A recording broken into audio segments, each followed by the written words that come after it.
नमस्कार दोस्तों, welcome to Ram sir Hindi channel. दोस्तों, आज के दैनिक जागरण एडिटोरियल के कुछ इम्पोर्टेंट आउटलाइंस।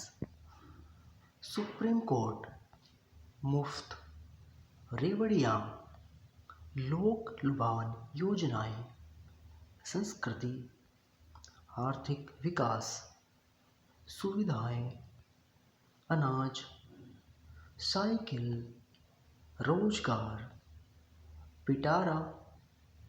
विडंबना यह है कि आर्थिक स्थिति, आश्चर्य नहीं कि विधानसभा चुनाव, तमिलनाडु सरकार, Tamil Nadu power distribution corporation limited, कल्याणकारी दुरुपयोग संसाधनों। दोस्तों, Tamil Nadu power distribution corporation limited, ये पूरा नाम एक है जिसकी आउटलाइंस आपको बताई गई है। तो दोस्तों, आज का Dainik Jagran editorial dictation 90 WPM से स्टार्ट होगा 5 सेकंड बाद। स्टार्ट। यह पहली बार नहीं जब सुप्रीम कोर्ट ने मुफ्त की रेवड़ियां कहीं जाने वाली लोक लुभावन योजनाओं पर अपनी आपत्ति और चिंता प्रकट की हो। वह कई बार यह कह चुका है कि मुफ्त की संस्कृति आर्थिक विकास में बाधा है। गत दिवस भी उसने सरकारों की ओर से मुफ्त सुविधाएं और वस्तुएं देने के चलन पर यह प्रश्न किया कि यदि वे इसी तरह फ्री अनाज, बिजली, साइकिल आदि देते रहे तो विकास के लिए धन कहाँ से आएगा।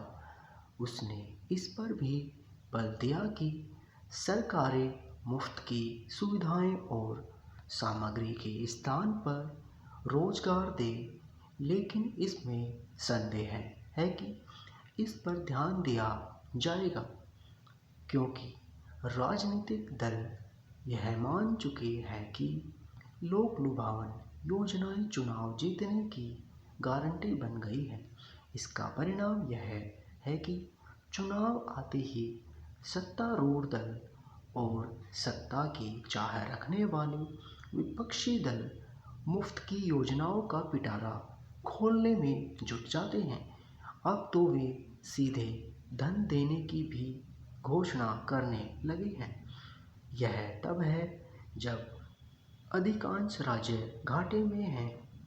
विडंबना यह है कि बुनियादी ढांचे के विकास के लिए धन की कमी का रोना रोते हैं और फिर भी मुफ्त की संस्कृति को बढ़ावा देते हैं।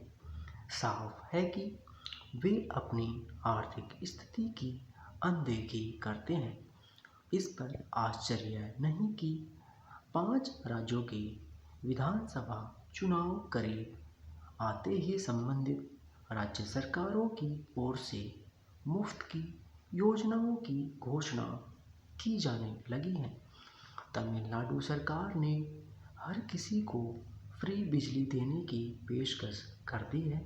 इसके खिलाफ दायर याचिका पर ही सुप्रीम कोर्ट सुनवाई कर रहा है। यह उल्लेखनीय है कि यह याचिका Tamil Nadu power distribution corporation limited ने दायर की है।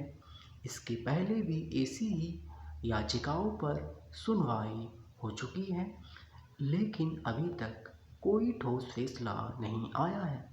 निसंदेह कल्याणकारी राज्य का यह दायित्व बनता है कि वह निर्धन वंचित वर्गों के आर्थिक सामाजिक उत्थान के लिए विशेष उपाय करे और उन्हें कुछ मुफ्त या रियायती सुविधाएं उपलब्ध कराए। ये सुविधाएं ऐसी होनी चाहिए जो लोगों को अपने पैरों पर खड़ा कर सके और उन्हें अपने स्तर पर अपनी राय बढ़ाने के लिए बीते कुछ समय से तो वोट हासिल करने के इरादे से ऐसी सुविधाएं देने की पहल होने लगी है। यह स्वतंत्र एवं निष्पक्ष चुनाव का उपहास और संसाधनों का दुरुपयोग भी है। जब सक्षम लोगों को भी मुफ्त की योजनाओं का लाभ दिया जाता है तो लोग एक तरह से काम न करने के आदी बनते हैं और वे शासन पर बोझ बनते हैं। अच्छा हो कि सुप्रीम कोर्ट ऐसी कोई व्यवस्था बनाए जिससे गरीब एवं अक्षम लोगों को मुफ्त की सुविधाएं देने का काम राज्य की आर्थिक संसाधनों के आधार पर हो, न कि मनमाने तरीके से चुनाव जीतने के लिए। दोस्तों, आज के इस एडिटोरियल की आउटलाइंस एंड पीडीएफ आप हमारे टेलीग्राम चैनल से ले सकते हो। इसका लिंक वीडियो के डिस्क्रिप्शन में है। तो दोस्तों, आज के लिए बस इतना ही। तब तक के लिए जय हिंद, जय भारत।